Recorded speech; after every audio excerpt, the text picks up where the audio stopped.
Saudaraku, banyak orang yang tidak faham bahwasanya memberi makan dan minum itu dalam Islam adalah salah satu cara untuk mendapatkan amal jariyah. Jadi banyak orang memikirkan amal jariyah itu hanya membangun bangunan, hanya membagikan Al-Quran sehingga dihafal. Intinya fisikal, bentuk materi saja atau material ya. Lebih ke masjid, lebih ke bangunan, lebih ke jalan, lebih ke sumur gitu kan.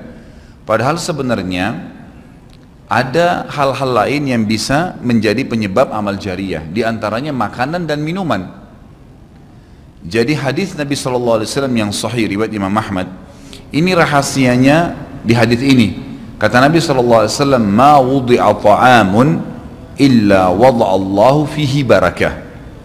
Tidak ada makanan atau minuman yang dihidangkan untuk orang lain kecuali Allah, atau dihidangkan buat diri sendiri juga masuk sebenarnya, kecuali Allah jadikan bagian dari makanan dan minuman itu berkah. Maksudnya berkah apa? Kata para ulama, dia akan berada di tubuh orang yang mengkonsumsinya selama dia masih hidup. Jadi begini, orang tua kita semua, Bapak Ibu sekalian, orang tua kita seperti saya, orang tua saya misalnya, pada saat saya ceramah di masjid ini, saya mendapatkan pahala karena menyampaikan agama Allah, insya Allah, bila diikuti dengan keikhlasan. Semoga Allah ikhlaskan niat kita. Orang tua saya panen pahala saya. Kenapa Bapak Ibu sekalian? Karena saya tumbuh dari ASI ibu saya, dan saya tumbuh dari nafkah ayah saya. Makanan, minuman yang saya makan selama ini sehingga membantu pertumbuhan badan saya menjadi besar, dan akhirnya saya bisa hidup, maka itu menjadi amal jariyah. Makanya dalam hadis riwayat Imam Muslim, seorang sahabat bertanya, ya Rasulullah, ayyul islami khair, perbuatan apa dalam Islam yang khair ini yang baik sekali, pahalanya besar sekali, selain yang wajib, yang sunnah-sunnah aja nih. Nabi SAW tidak mengatakan perbanyaklah sholat sunnah. Kenapa? Sholat sunnah secara individual, puasa sunnah, zikir, ngaji, bukan.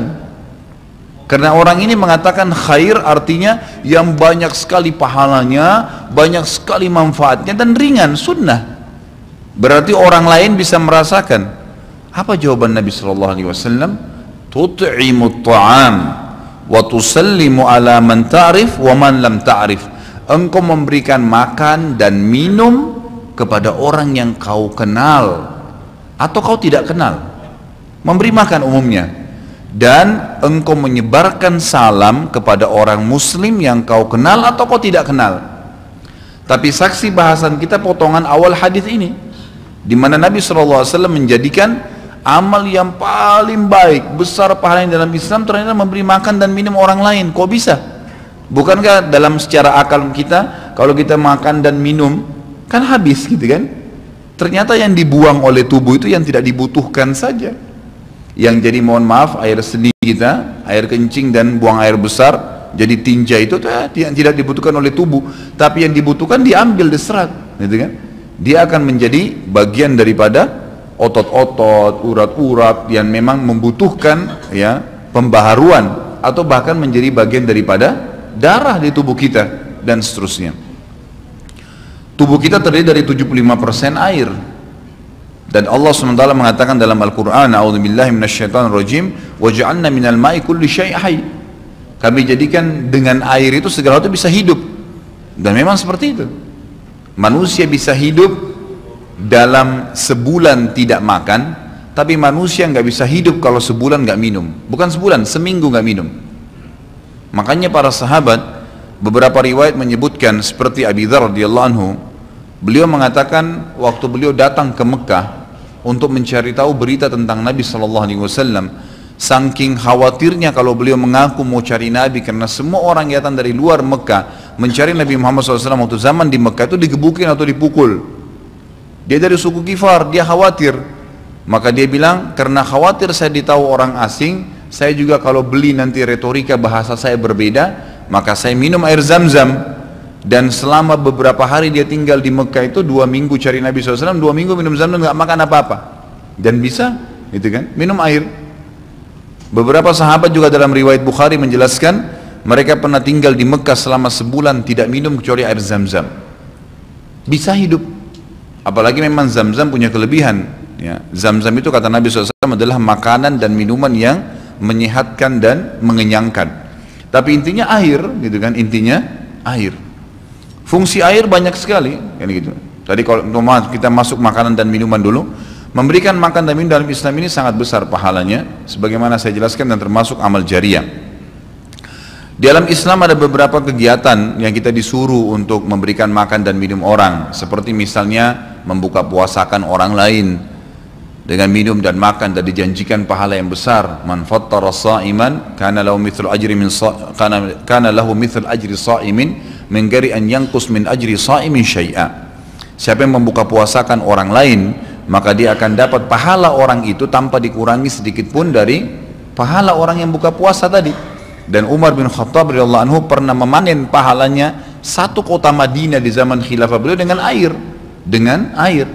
Jadi zaman khilafah beliau di akhir hidupnya, atau maaf di akhir khilafahnya beliau sempat di akhir Ramadan juga, bukan di akhir khilafah, mohon maaf, di akhir Ramadan, dia salah 1 tahun khilafahnya beliau sempat ingin membuka puasakan orang, sudah mau habis Ramadan, ingin dapat pahala. Waktu itu beliau jadi khalifah, jadi raja, diiklankanlah di Madinah, ya dia bilang pada pembantunya, gulamnya, tolong iklankan kalau saya akan buka puasakan orang, ingin cari pahala. Orang semua diiklanin, Amir Mu'minin bin Khattab mengundang buka puasa, orang-orang pada berbondong-bondong datang. Yang undang siapa? Raja. Yang orang bayangkan ini akan ada kambing bakar, yang akan ada ini, akan ada itu, macam-macam. Raja yang undang, gitu kan. Ternyata Bapak Ibu sekalian, waktu sudah ngumpul semua jemaahnya, masyarakat depan Umar menyuruh membagikan gelas-gelas yang zaman itu memang terbuat dari tanah liat.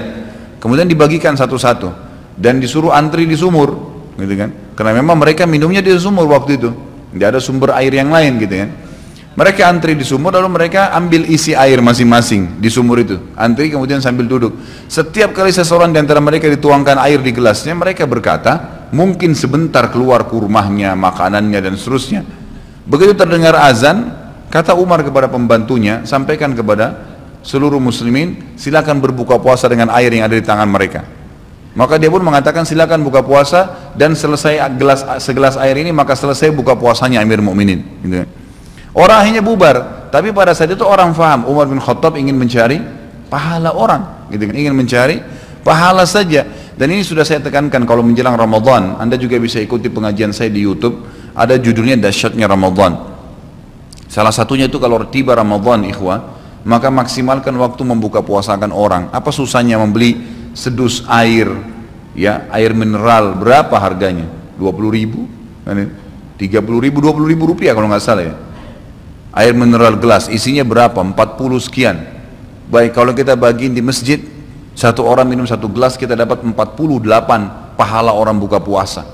Nah, itu luar biasa hanya dengan 20.000 rupiah. Tapi anehnya banyak orang tidak mau amalkan, padahal itu termasuk selain amal jariah, dapat juga pahala buka puasakan orang lain. Nabi SAW dan juga merupakan ciri para nabi-nabi, mereka itu paling senang mengikram tamunya, dan beliau menjadikan sebagai sebuah prinsip dasar dari iman kepada Allah dan hari akhir, sebagaimana beliau bersabda dalam hadis Bukhari Muslim, man kana yu'minu billahi wal yawmil akhir falyukrim daifahu. Siapa yang beriman, mengaku beriman kepada Allah dan hari akhir, maka dia harus mengikram itu, melayanin, memberikan makan dan minum, ya, mengucapkan tutur kata yang baik bagi tamunya. Intinya memberikan makan dan minum dalam Islam ditekankan sekali, karena itu juga termasuk, ya, amal ibadah, amal jariah dan amal ibadah yang akan mendapatkan pahala. Jadi ada 2 sisi pahala yang didapatkan selain amal jariahnya, selama dia makan dan minum kemudian itu masih ada di dalam tubuhnya, maka berarti itu akan terus menjadi amal jariah. Kata para ulama, dia akan terus menjadi amal jariah pada saat seseorang tumbuh besar. Kayak kasus seseorang manusia tadi, orang tuanya, ayahnya carikan nafkah yang halal, ibunya kasih ASI, dan dia tumbuh besar dari situ. Tumbuh besar ini ternyata menjadi otot-ototnya, menjadi komponen dari tubuhnya. Kemudian dia menjadi besar, lalu dia menikah. Dari komposisi tubuhnya tadi, ternyata ada yang mengalir di sperma dia kepada anaknya. Kemudian anaknya tumbuh besar juga dari situ, dan seterusnya. Jadi amal jariah selama masih ada manusia itu. Jadi seperti itu luar biasanya gitu. Di antaranya tadi saya bilang, kita bisa mendapatkan pahala dengan buka puasakan orang. Yang kedua, mengikram orang. Mengikram ini memberikan, menyuguhkan sesuatu buat tamu. Ya. Termasuk ya, yang dianjurkan adalah sering-sering ya, mentraktir orang lain. Ada kultum saya itu, subhanallah, saya isi salah satu pengajian di salah satu kantor di Sudirman ini, sampai saya dibisikin, Ustadz, setelah saya nonton di YouTube ceramahnya Ustadz tentang traktir, ini teman-teman semua pada berebut nih, saling traktir-traktiran gitu. Jadi nggak lagi nunggu temannya yang bayar, tapi dia yang bayar duluan. Ternyata itu amal jariah ya Ustadz ya. Oh iya, amal jariah kan gitu, memberikan makan orang. Bayangkan kalau dia makan dan minum dia kenyang, kemudian ada yang jelas pasti ya, makanan minuman yang dimakan dan diminum itu pasti ada bagian yang akan menjadi komposisi tubuhnya, nggak mungkin semua terbuang. Maka itu berarti akan jadi amal jariah. Apalagi kalau dasarnya yang kita berikan makan orang-orang yang bertakwa, orang soleh, luar biasa, makin kuat dia beribadah. Ciri Nabi Ibrahim alaihissalam, Nabi Ibrahim itu malah luar biasa ikramnya ya. Dia suka dengan tamu, sampai-sampai kalau dihidangkan makan, cirinya beliau nggak pernah makan sendiri. Pasti habis dihidangkan makan, dibuka pintu rumahnya, siapapun lewat dipanggil makan sama dia. Syekh bin Baz hafizahullah rahimahullah, beliau sudah meninggal. Salah satu muridnya menceritakan, beliau itu punya rumah ya, rumahnya dia di belakang atau di samping rumahnya itu ada sebuah tempat yang kosong, pakai AC, ya dilapangkan seperti masjid inilah. Setiap hari beliau menyiapkan makan siang dan makan malam untuk 600 orang. Setiap hari. Siang itu untuk 600 orang, malam untuk 600 orang. Jadi 1200 orang yang makan setiap hari. Atau 1200 porsi lah ya. Kalau orang yang sama makan siang dan makan malam. Sampai-sampai beliau bukan mengundang ya, enggak diundang orang. Jadi awal-awalnya saja diiklanin. Jadi kalau sudah tiba waktu makan siang, yang lagi nyapu jalanan mampir, yang lagi lewat mampir, yang muridnya mampir, yang kerabatnya mampir, pokoknya mampir 600 orang. Siang malam, tiap hari sampai belum meninggal. Itu bagaimana mereka mengikramnya. Kadang-kadang kita subhanallah, makanan kita taruh di kulkas sampai rusak, nggak mau dibagi kepada orang. Pelitnya luar biasa. Kalau buahnya lagi berbuah dibungkus, nggak mau dibagi ke orang lain. Padahal sebenarnya rahasia untuk menambah berkah sesuatu benda, rezeki kita, itu diinfakkan dulu. Kata Nabi SAW di dalam hadis Bukhari, Allah SWT berfirman, ya ibna Adam, anfik alaik, wahai anak Adam, infak dulu baru saya infakkan kepadamu. Artinya baru saya berikan, bukakan rezeki itu. Kita kalau mau otomatis ya, spontan, begitu dapat makanan, ada makanan terus langsung dibagi langsung pada saat itu. Nih, bagi sama teman misalnya, atau kita porsinya sebagian, atau kita beli bungkus yang lain. Ini saya beli satu bungkus makanan 10.000, beli satu bungkus yang lain khusus kasih fakir miskin, sebagai tanda syukur terhadap makanan tadi itu. Langsung diinfakkan. Itu spontanitas, tidak berhenti rezekinya tuh.